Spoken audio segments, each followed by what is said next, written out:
Sabi ko kay Mama Angel, Mama, baka naman kasi maliit yung kandila mo. Natunaw agad, nagdilim yung paningin ko. Ano ka tayo? Okay, sabihin nyo din, di ba?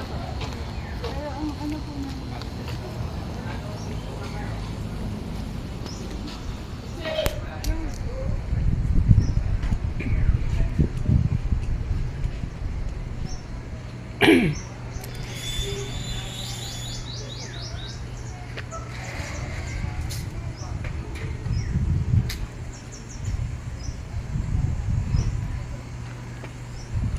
Tingnan nga natin sa itaas.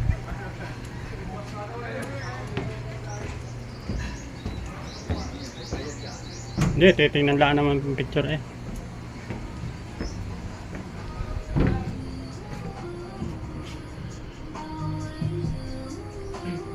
Oh, ang haba pala.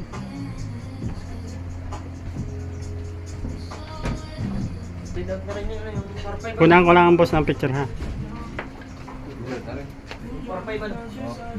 Ang ganda.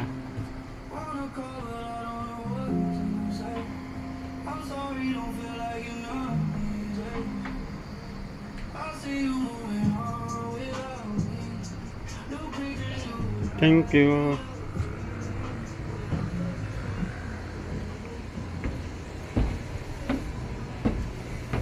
Ang ganda ng loob. Meron? Meron. Doon kaya sa kabila. Tingnan natin.